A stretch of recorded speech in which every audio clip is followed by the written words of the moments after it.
hope you're all well and healthy, and you take care to wear a mask when you go out to protect yourself.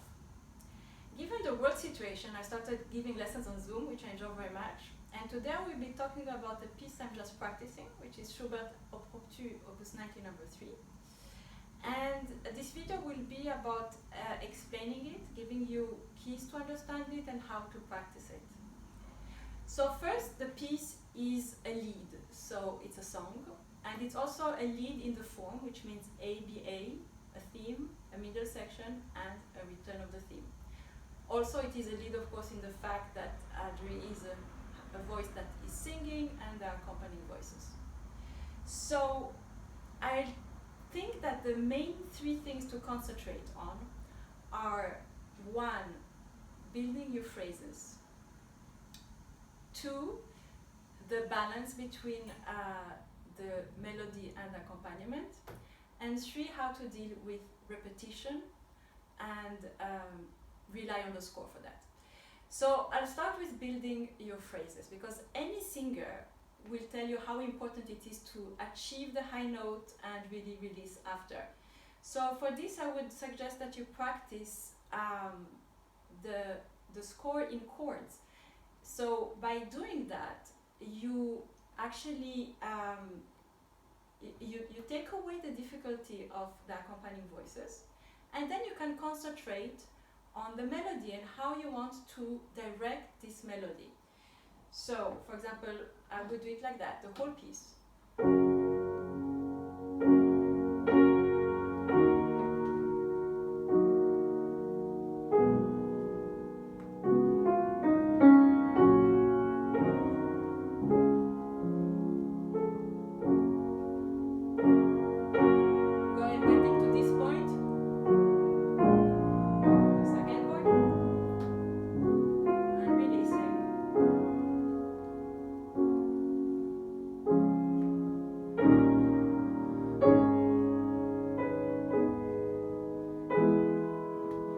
So on.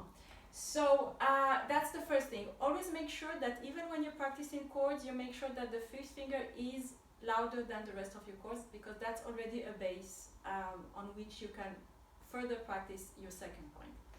The second point is really the difficulty of the piece, because Schubert writes the melody and the accompaniment in one single hand. So your hand needs to be divided, like one sound that needs to be singing, and the second sound needs to be very discreet in the background, and that's really difficult to do because your fifth finger is actually weaker in some ways than the rest of the fingers. So there is a certain imbalance, but it's imbalance which is not in the convenient side for you. So I will say that the first thing is to make sure that when you play with your fifth finger, I know you will be frustrated by the fact that it is weaker.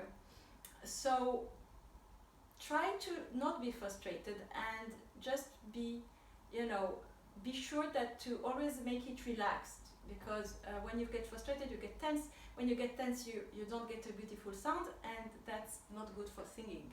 So the first thing to think about is how to relax your hand for this melody. And really play it just the fifth finger with weight.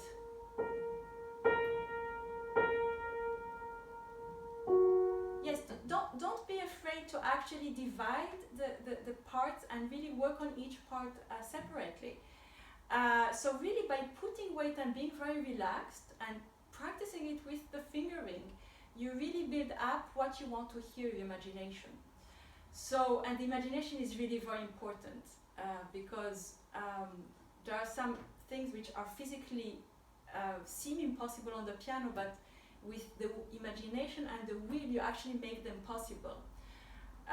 So when you put weight, you get more sound. When your hand is relaxed, you get more sound and a beautiful sound. Now, the lower voice needs to be actually played very, very lightly. So,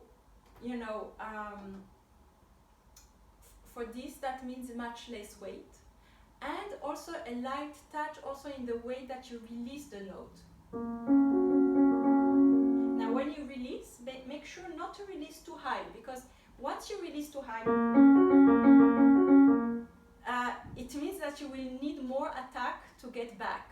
So you need a minimum release. Almost that the key is not going up, it's going up to the limit of what the piano needs to repeat. And so in this way you really get one note which is both with weight and really inside the keyboard, and one which is more light.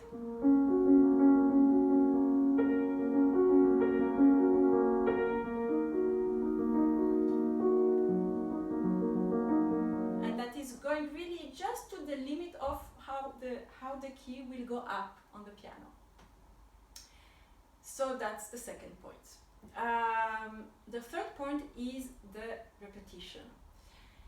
Now, for this, you should really just look at the score. Remember when you had these games when you were children, that you had these two drawings that looked completely alike, but the thing is that there were some differences and you really had to find them. So it's the same here. You will notice that actually Schubert is not writing twice the same thing. So notice those differences, and sometimes they're more obvious, sometimes they are less, but whatever they are, they really count. So anything in the score, if it is a little point, if it's a slur in another place, anything counts. So I will give you, for example, this passage in which there is a difference, but this one is actually quite obvious. It's a difference in the bass. So the first time,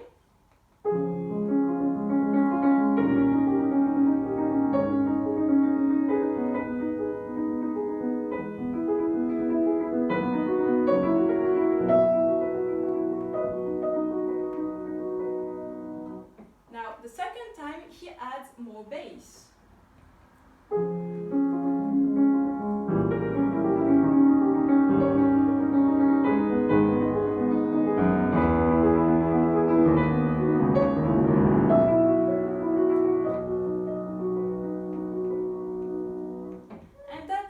Actually, to the question of the bass. What is the role of the bass? And you see, in this place, it started the same. Then suddenly he put a little bit more tension through putting a dissonance in the bass, and then he really gave a whole voice.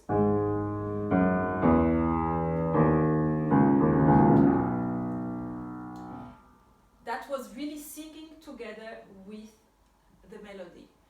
So this is actually quite important to think about, because the bass will have different functions here.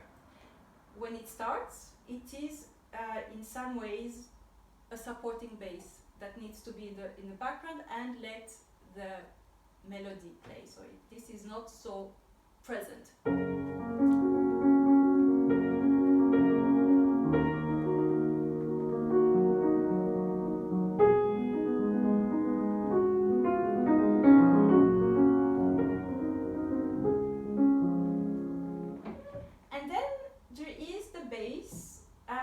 That is supporting, but at the same time it has exactly this importance, sometimes because it's part of a change, something that Schubert changed, and sometimes it's also the fact that it has part of the melody inside. So for example here,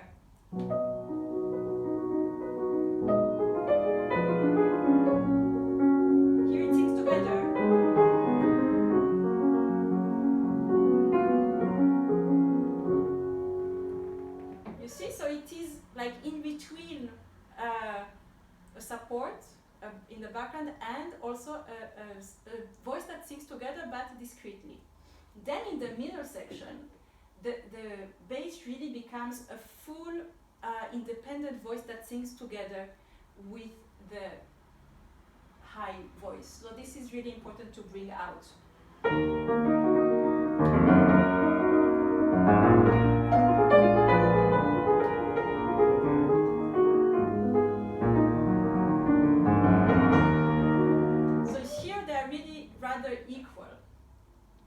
and that's really important to show that the function of the bass has shifted into a more important place.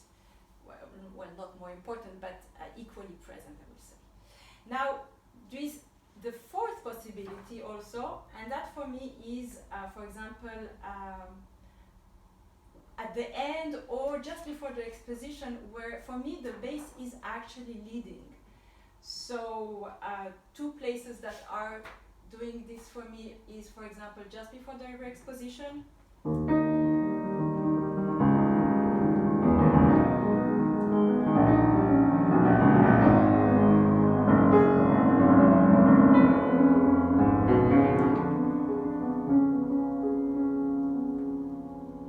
So for example, this is for me a place where the bass is leading over the melody, as in the end as well.